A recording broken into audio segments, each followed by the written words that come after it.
안녕하세요. 승리한사 가족 여러분, 오늘은 히브리서 3장 15절에서 19절 말씀입니다.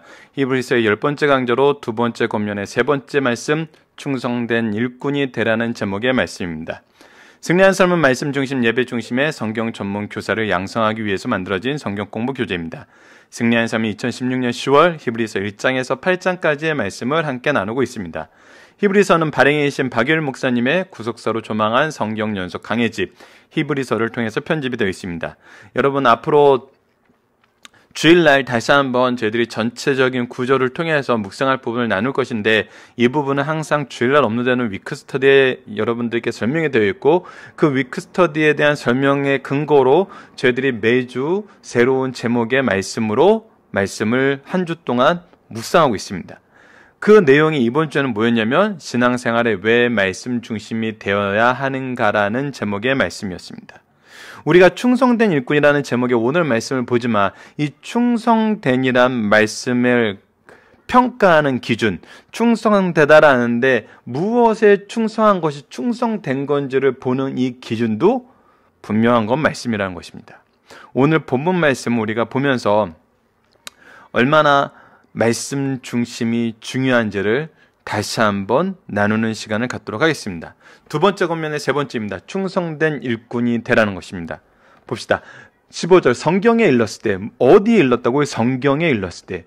우리가 하나님의 모든 말씀은, 성경은 하나님의 말씀이요, 신앙의 교과서요, 천국 가는 안내서요, 최후의 심판의 기준서라는 이 내용을 가지고 우리가 성경에 대해서 어려서부터 가르치기를 원해왔어요.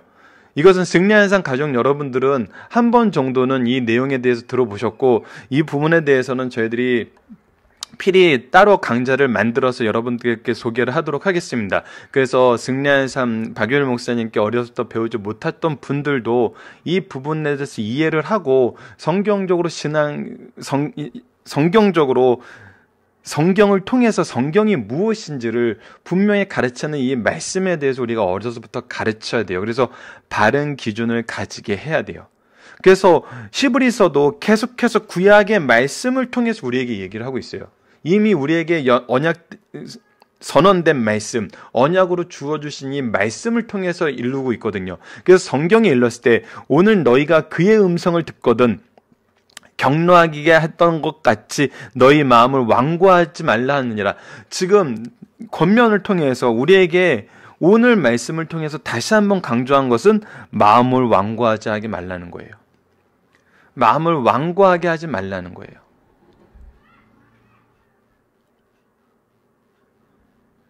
그 완고한 자들이 무엇을 했냐면 격노하게 했다는 거예요.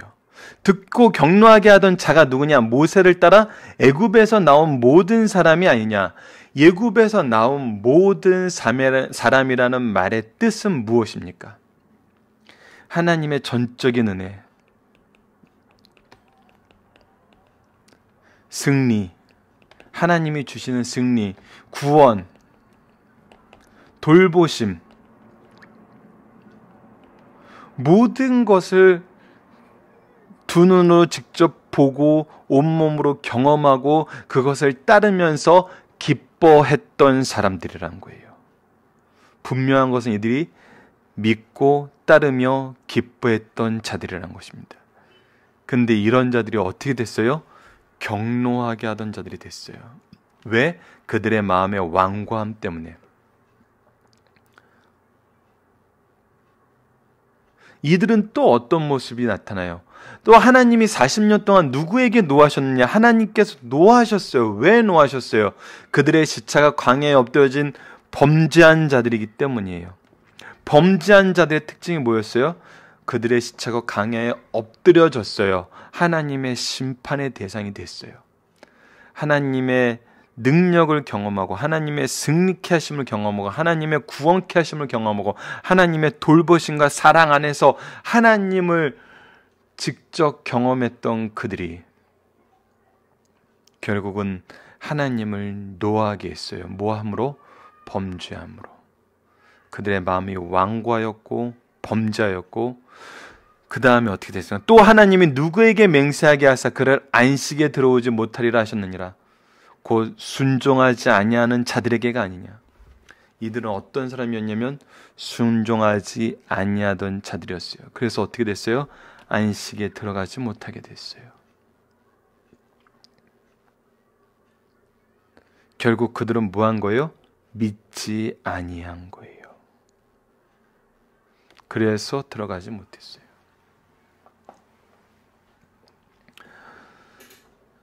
여러분들 이 부분에 대해서 우리가 굉장히 디테일하고 자세하게 보면서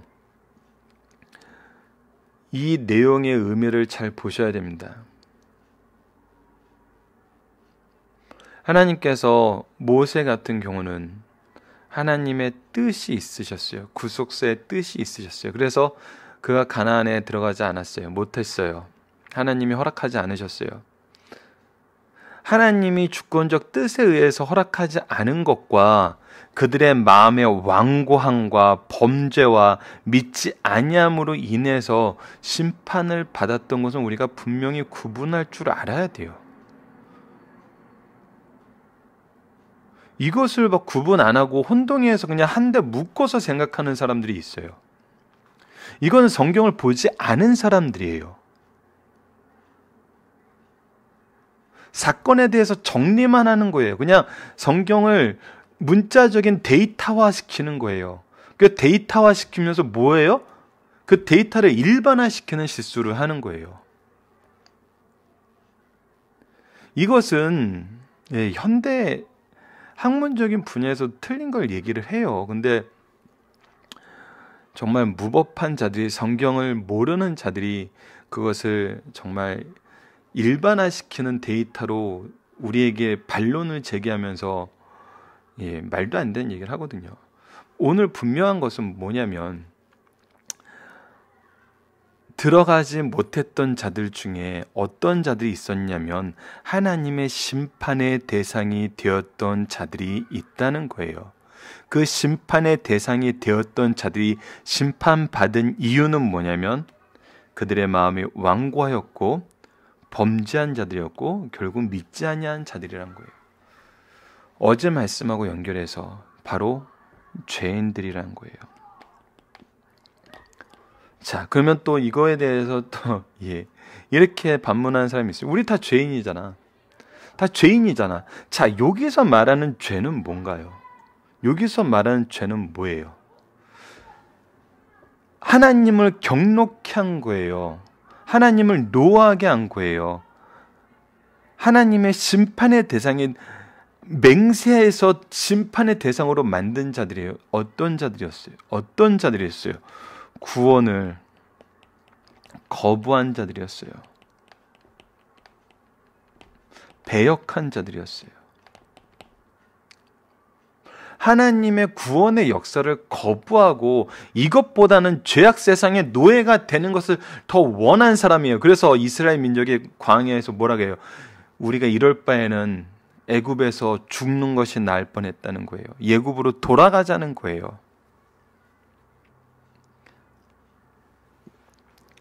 마치 죽을 병에 걸린 사람 정말 내 장기를 빼어서 살려놨더니 나는 옛날에 내 몸을 망치면서 죽어가는 그 몸이 더 좋았다는 거예요.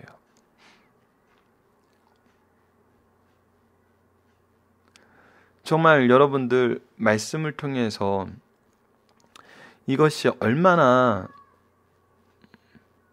처절한 역사였는지를 한번 모세오경을 통해서 한번 우리가 묵상할 수 있어야 돼요. 모세오경뿐만 아니라 이번 주에 좀 자주 소개하는 사도행전 7장에 있는 스데반의 설교를 통해서 이 부분은 너무나 정말 반복적으로 이스라엘 민족의 배역의 역사를 보여줘요.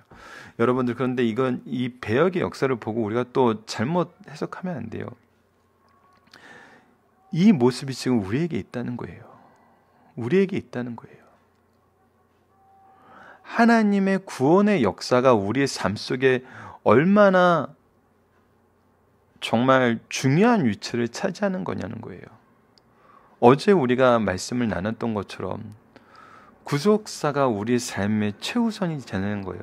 말씀을 전하는 것이 우리의 삶 속에 정말 가장 중요한 일이라는 거예요. 우리가 그것을 삶의 목표로서 자녀들과 제자들에게 가르치고 있냐는 거예요.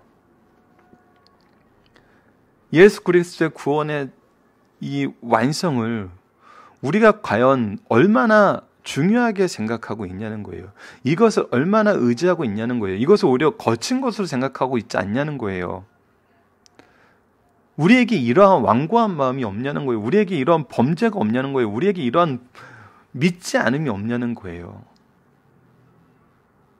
예, 있다는 것입니다. 우리에게 있어요, 여러분. 이것을 회개하도록 권면하시는 말씀이 오늘 말씀인 거예요. 오늘 말씀인 거예요.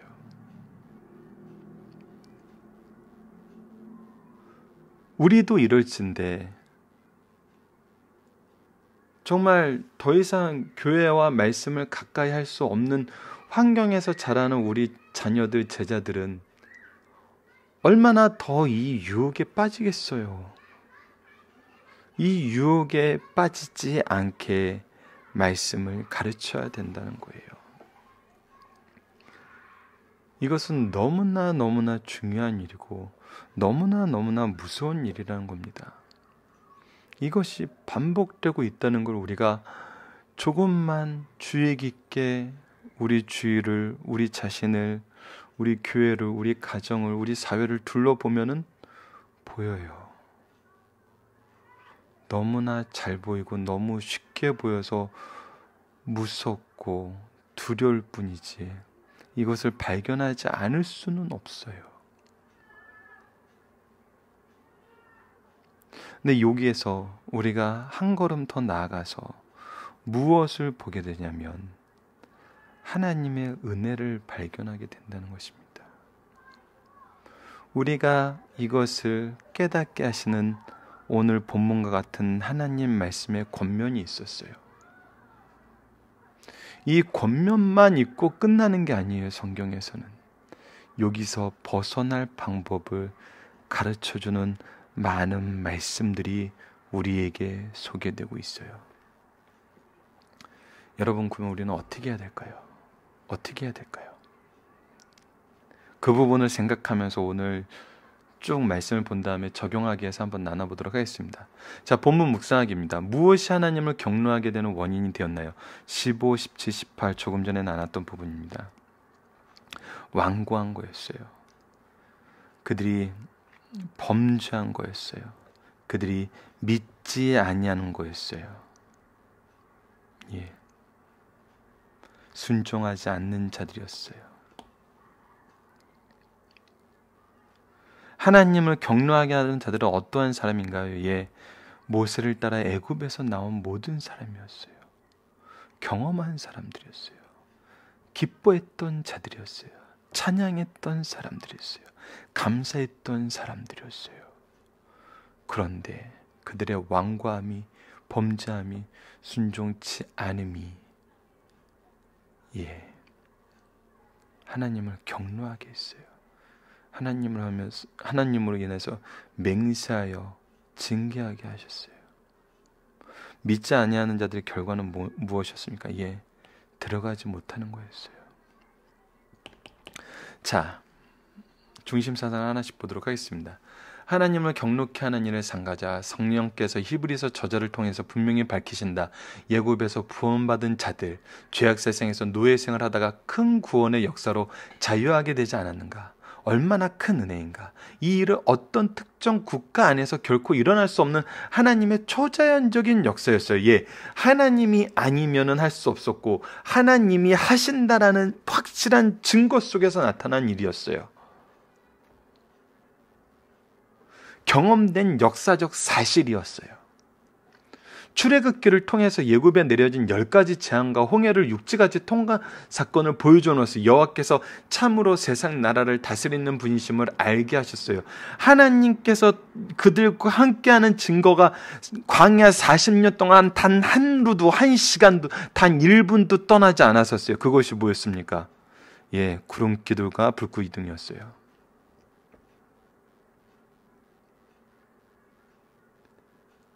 일부 학자들이 구름기둥과 불기둥에 대해서 아예 인식을 안 하고 성경 말씀을 해석하는 경우가 있어요. 굉장히 잘못된 방법이에요. 이스라엘은 단 1분 1초도 하나님의 은혜에서 떠나는 것을 경험할 수 없는 상황에 있었어요. 우리의 인생이 그와 같아요. 성령의 도우심과 보호하심이 우리를 단 1분 1초도 그의 은혜 밖에 두지 않으세요. 그런데 뭘 해요? 배역해요. 완고하여져서 믿지 않아요. 이 일로 예구방 바로와 그 백성들이 여호와께서 참 신임을 알게 됐어요. 동시에 이스라엘 백성들에게도 하나님께서 그들의 주권자 되심을 알게 하셨어요. 그러나 히브리서 말씀은 이토록 엄청난 일들을 경험한 이스라엘 사람들이 하나님의 약속을 믿지 못하고 그 말씀에 순종하지 못함으로 약속의 땅에 들어가지 못했을 뿐 아니라 그들 속에 내려진 불신앙의 결과로 광야에서 심판을 피하지 못하고 모두 멸망받았음을 가르쳐주고 있어요. 또한 이와 같은 일들이 그때로 끝난 것이 아니라 시대마다 나타나고 있어요. 하나님의 역사를 경험하여도 계속된 불신앙으로 멸망에 이르게 된다는 거예요. 하나님의 성막이 내 앞에 있고 그것에 구름기둥과 불기둥이 우리를 인도하는 걸 보고 있어요. 하나님의 임재를 경험하고 있는 거예요. 하나님께서 우리와 함께 하심을 눈으로 보게 만들어줬어요. 그리고 그 안에서 살아가게 하셨어요. 그런데도 불구하고 계속 밖을 봐요. 믿지 못해요. 내 기준이 충족돼야 돼요. 성령께서는 히브리서 기자를 통해 이처럼 역사와 현실 속에 나타난 오류가 되풀이되는 것을 말씀하시며 의심을 버리고 믿고 따를 것을 우리에게 말씀하고 계십니다.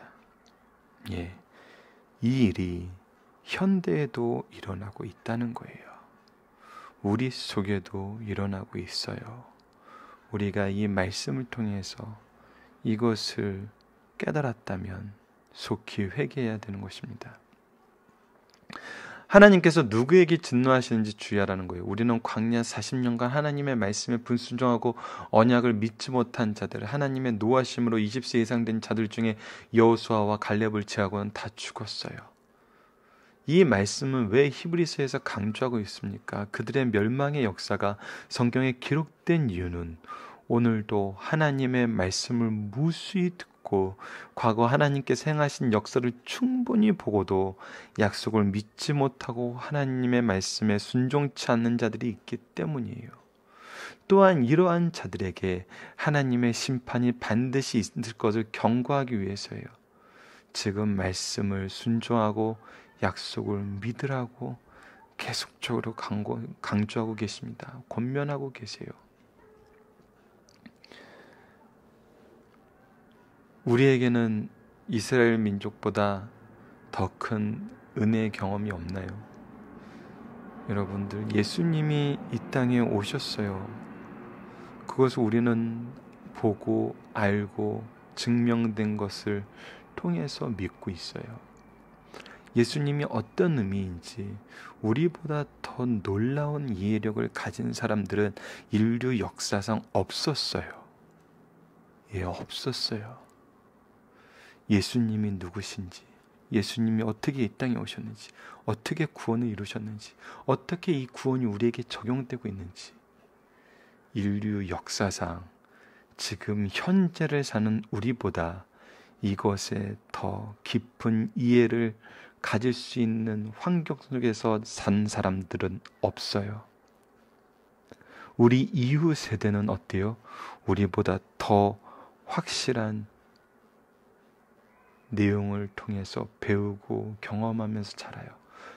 그래서 바로 시대가 지나가면 지나갈수록 더 은혜의 시대에 살고 있다는 의미가 바로 이거예요.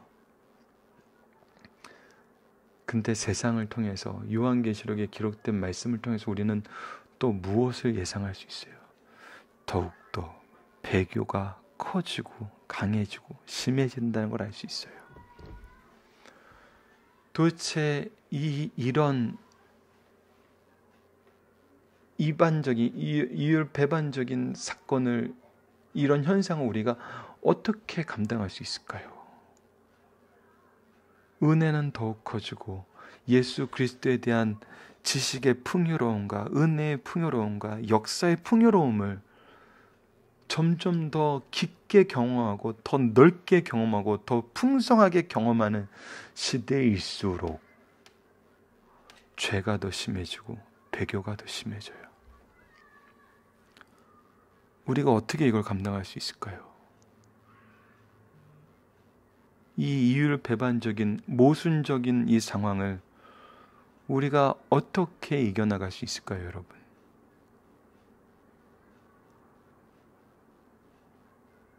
자, 이 부분이 우리가 오늘 적용하기 위해서 살펴볼 부분입니다. 사람이 가나안 땅으로 가는 문과 천국으로 가는 문이 닫혀진 사람도 있어요. 이게 사람이 구원받지 못한 참된 이유는 불신앙 때문입니다. 신앙은 순종이요, 불순종은 불신앙이에요. 모세시대, 다윗시대, 초대교회, 현대시대 사람을 불문하고 믿지 않으면 구원이 없어요. 믿지 아니한 것 중 대표적인 것 3가지만 살펴보도록 할게요. 첫째, 하나님 말씀에 계신 성경 말씀을 하나님의 말씀으로 믿지 않는 역사, 자연 속에서 나타난 하나님의 섭리를 역사로도 보지 않는다는 거예요. 말씀을 믿지 않고 특별계시와 자연계시 2개를 다 거부하는 거예요. 둘째, 하나님의 축복을 약속하신 것을 충분한 역사적 근거와 증거가 있으나 그것을 축복의 수단으로 믿지 않고 손해나는 것으로 불신하는 거예요. 예를 들어 주일 성수, 11조, 부모님 섬김이. 여러분, 이거는 뭡니까? 너희들이 하나님 믿으면 잘해야 되는 거야, 이런 게 아니에요, 여러분들. 이거는 잘해야 되는 게 아니라 반드시 해야 되는 거예요. 그냥 반드시 해야 되는 걸로도 의미가 부족해요. 그냥 자연스럽게 되는 거예요. 자연스럽게 하는 거예요. 왜? 하나님이 세우신 질서거든요. 하나님이 세우신 질서예요. 주일 성수는 창세기에서부터 정한 시간, 정한 장소가 있었어요. 안식일과 에덴 동산에서 하나님과 우리가 교제가 이루어졌어요. 하나님이 처음부터 하나님과의 교제를 그러한 방식으로 하도록 이 시간의 역사 안에서는 그렇게 하도록 하나님이 정하셨어요. 11조, 하나님의 주권을 우리가 인정하는 거예요. 그리고 하나님이 일하심을 경험하는 거예요. 이 11조에 대해서는 예전에 다른 강좌에서 잠깐 얘기했지만, 여러분, 11조의 그 활용 방법이 무엇입니까? 11조를 하나님이 어떻게 쓰라고 하셨어요? 교회를 세우는 데 쓰는 거였어요. 제사장들이 이것을 받았어요. 아론의 후손들이 이것을 받아서 이것을 또 11조를 하면서 성전의 모든 일을 이것으로 했어요. 여러분들 잘 보세요. 지금 성전을 계승받은 곳이 어디예요? 교회예요. 이거는 말씀의 연속성 속에서 이어지고 있어요. 여러분들, 근데 교회가 예수님 속에서 무엇이라고 선언돼요? 천국의 열쇠라고 선언돼요. 자, 11조를 통해서 성막제도, 성전제도를 하나님이 세우셨어요. 그것은 무엇이냐면, 교회가 정말, 이거는 박유일 목사님이 심화하시던 강성교회에서는 이미 역사 속에서 경험이 됐어요. 교회 건축이 다른 교회처럼 막 시간이 짧은 시간 내에 막 입당하고 헌당하고 그건 안 됐지만, 입당하고 헌당하는 과정에 특별 헌금을 요구하지 않았어요. 그리고 특별하게 특별 헌금 하신 분도 그렇게 많지 않아요. 근데 박유일 목사님이 심하던 강성교회 가장 좋은 전통이 뭐냐면 11조가 잘 되고 있었어요.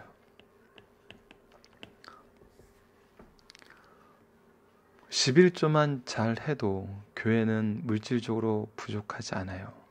근데 이것이 여러분들 단순히 회계적인 개념에서 주판을 튕겨보고 하는 얘기가 아니에요.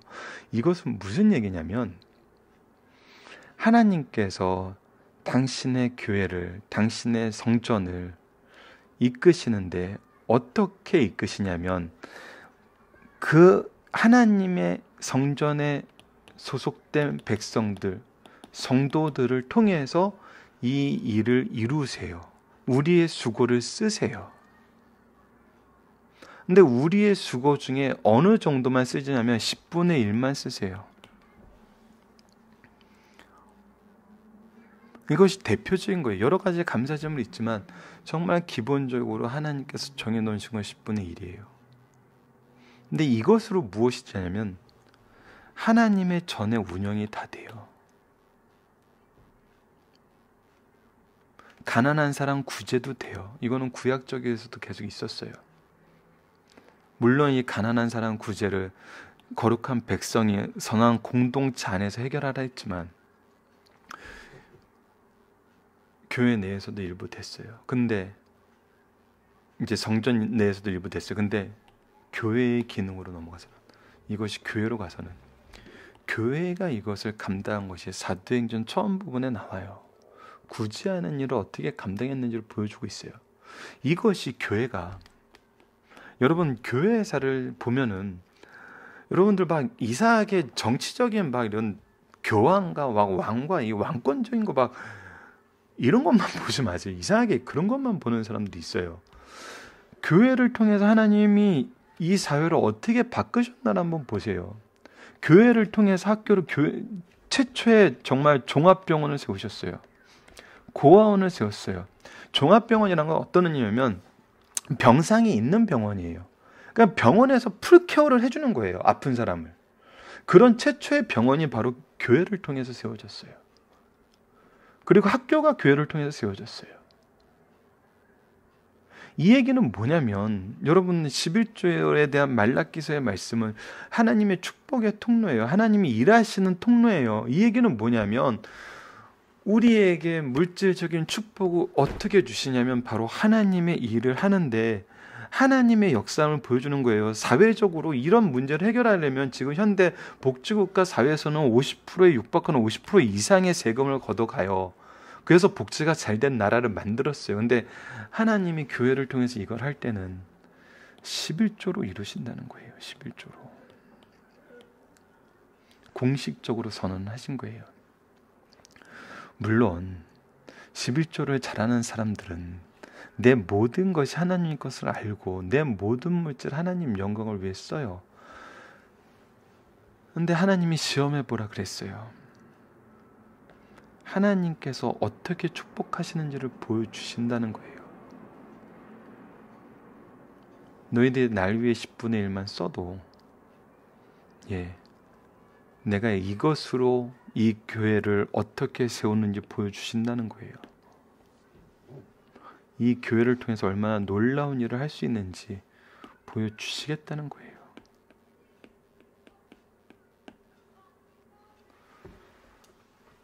이것은 하나님의 능력을 보여주겠다는 방법으로 우리에게 주신 거예요. 축복의 통로로 주신 거예요. 근데 이것을 우리가 한자에서 해석해서 세금 조자를 해석했다고 해가지고 이것을 하나님께 드리는 하나님이 세금이 왜 필요해요?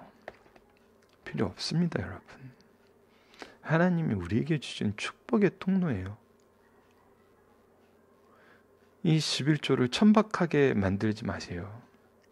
천박하게 해석하는 거에 동조하지도 마세요.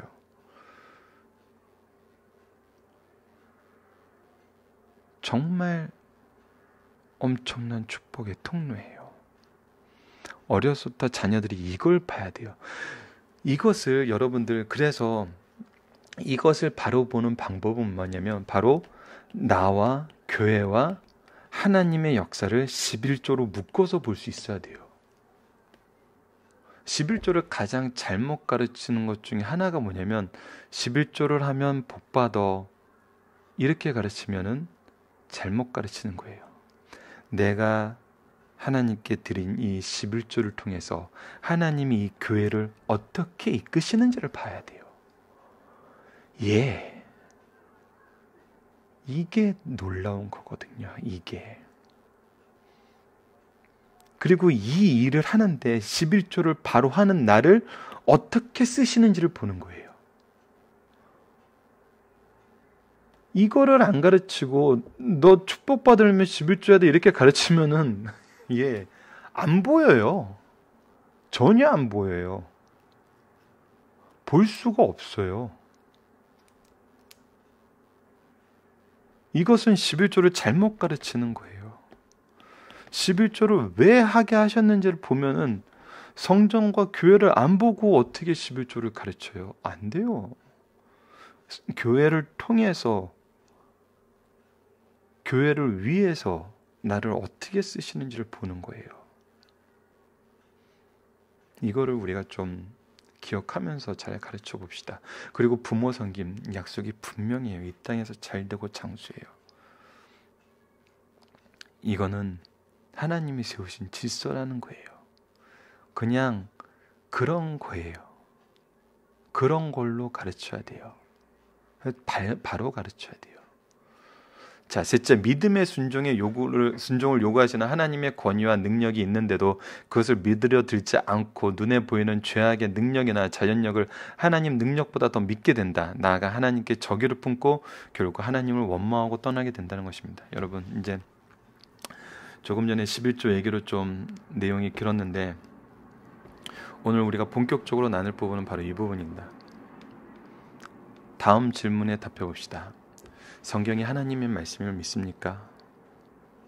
네, 믿습니다. 그렇다면 믿음의 근거인 성경을 얼마나 아십니까? 얼마나 가까이 하십니까? 예, 그렇다면 우리가 믿는 이 믿음의 내용을 믿습니다 했을 때 네라고 대답했으면 그럼 당신은 그 믿음의 내용은 무엇입니까? 이거는 성경을 통해서 답하지 않으면 답이 안 되는 거예요. 믿는다 하는데 믿음의 내용이 뭔지를 몰라요.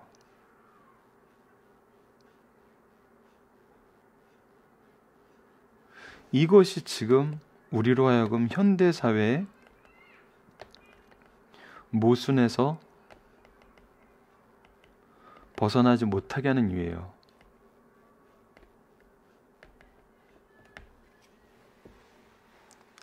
여러분들 아까 얘기했던 게 이겁니다.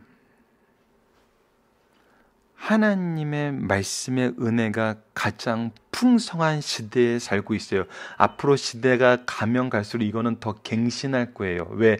하나님의 말씀이 얼마나 분명하게 이루어지는지 역사적인 데이터, 경험적인 데이터가 계속 쌓이거든요. 하나님 말씀은 계속 증명돼 가고 있거든요. 근데 이상하게 왜 말씀을 거부하고 믿지 않고 믿을 수 없다 하는 것이 더 나올까요? 바로 여기에요. 우리는 말씀을 가까이 하지 않아요. 말씀을 더 이상 가까이 할 수가 없어요.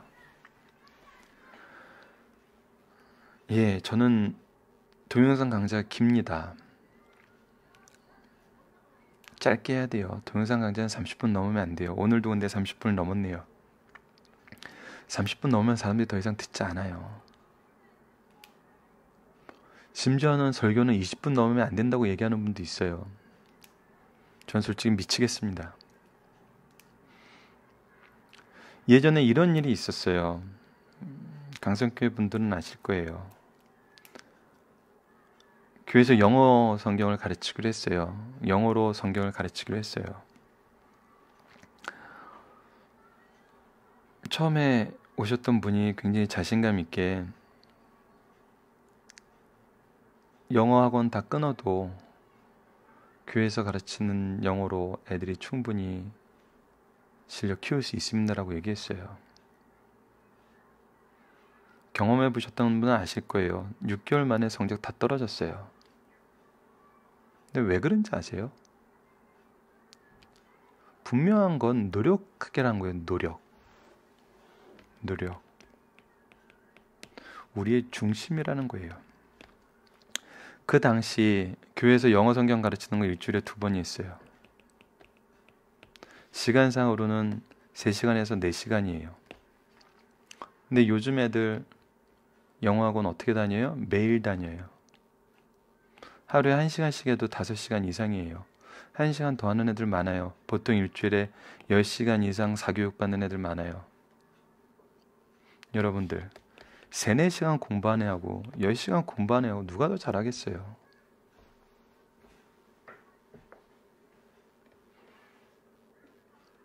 말이 안 되는 거죠. 3, 4시간 해도 더 잘할 수 있다는 것은.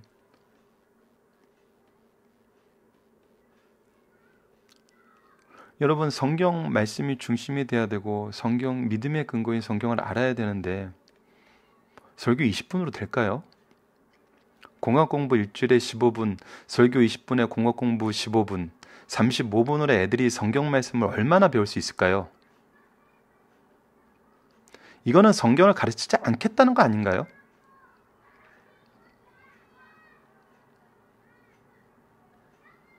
예배 시간에 설교 말씀이 기른다고 얘기를 해요.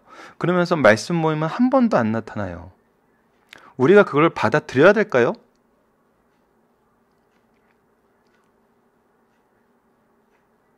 그것을 따르는 것이 과연 하나님의 말씀에 순종하는 것일까요? 자, 그래서 하나님의 말씀을 하나 소개해 드리도록 하겠습니다. 어려서부터 유치부 때부터 아이들에게 말씀을 가르치면서 계속적으로 소개하는 말씀이에요. 신명기 6장 7절에서 9절입니다. 읽어드리겠습니다.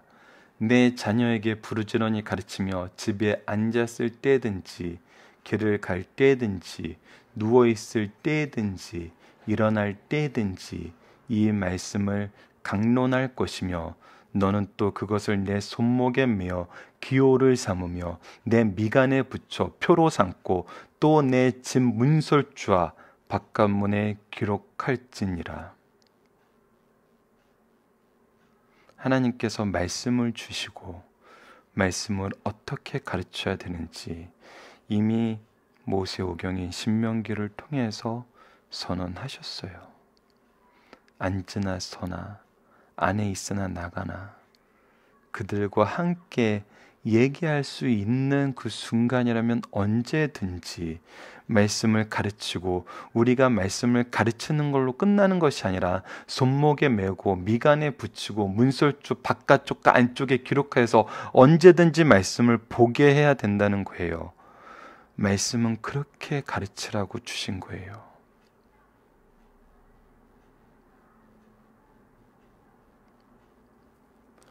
저는 이거를 통해서 여러분들 애들 학교 보내지 마세요. 말씀 학교 열 테니까 말씀 학교에서 애들 대체 교육 시키세요. 이거는 또 틀렸습니다. 여러분들. 현대 역사를 이끄시는 하나님께서 우리 아이들이 자라야 되는 환경을 조성해 주고 계세요. 근데 최소한 그래서 세상 공부 열심히 해야 돼요. 학교 생활 열심히 해야 돼요. 왜 학교를 떠나요? 학교를 떠나면 이 세상에서 누구에게 말씀을 전해요? 근데 최소한 교회에서는 가정에서는 가르쳐야 되는 거 아닙니까? 말씀을 전해야 되는 거 아니에요?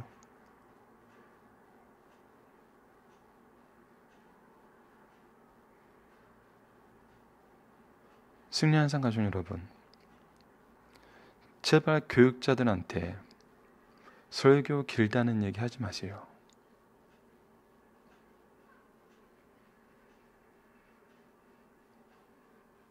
하나님 말씀을 근거로 최선을 다해서 말씀을 전하고자 하는 하나님의 명령에 순종하고 있는 거예요. 여러분들이 도와줘야 되는 건 뭐냐면 아이들이 설교가 길어서 듣기 힘들어하면 걔네들 위로해 주면서 말씀 가까이 하도록 위로해 주고 더 관심 갖고 더 사랑 베풀어 주는 거예요. 그래서 말씀을 듣는 그 자리에 오게 해주는 게 바로 협력하여 선을 이루는 거예요. 왜 앞장서서 비난을 하려는 사람들이 있죠?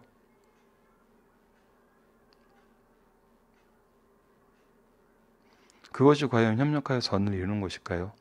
하나님 기뻐하시는 것일까요? 도대체 예수님에 대해서 전하고 있는데 예수님에 대해서 그만 전하라는 것은 사도행전에서 그런 얘기한 거는 대제사장과 사두개인과 바리새인들밖에 없는데요. 왜 그런 걸 따라가죠, 우리가?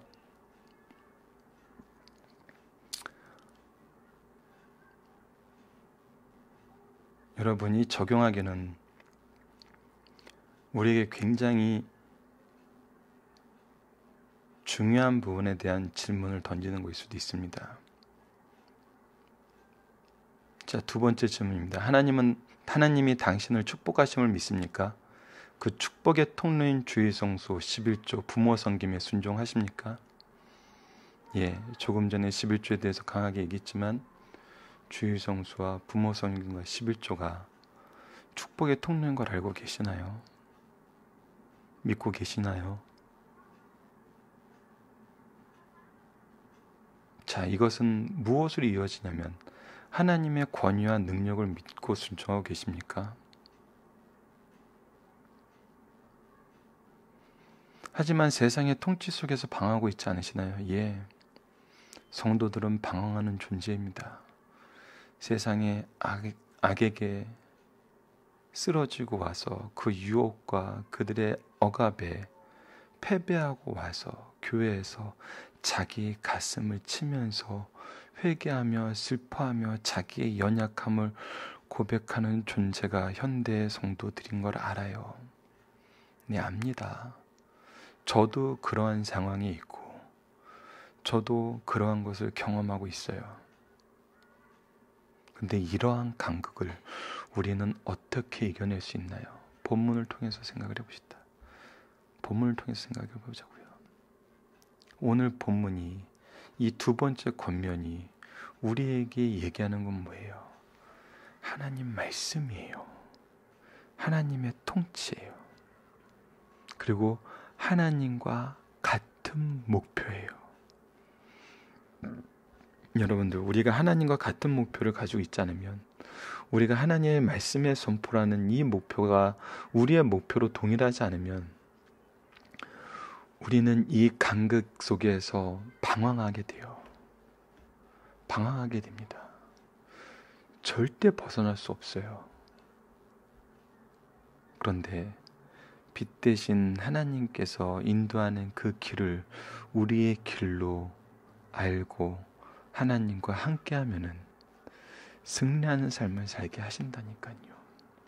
승리하게 됩니다. 나뿐만 아니라 나의 제자들, 나의 자녀들까지도 승리하게 하신다는 거예요. 이 말씀을 가지고 이 간극을 이겨내시는 것을 경험하고 이 간극을 이겨낸 것이 어떤 의미인지, 어떻게 해야지 이겨낼 수 있는지 말씀을 통해서, 삶을 통해서 이것을 계승하시는 승리한 삶 가족 여러분들 되었으면 합니다. 말씀을 기초로 기도하기를 통해서 마치겠습니다. 하나님, 우리를 위해 말씀을 주시고 기도의 능력을 주시고 성령의 도우심을 통해 승리하게 하셨지만 우리는 말씀이, 기도가, 성령이 우리를 승리하게 하는 하나님의 방법을 깨닫지 못하고 때로는 무시하고 미련한 것으로 여기며 멀리하여 스스로 쓰러짐을 고백합니다. 우리를 긍휼히 여기시고 회복시켜 주소서. 예수님 이름으로 기도드립니다. 아멘.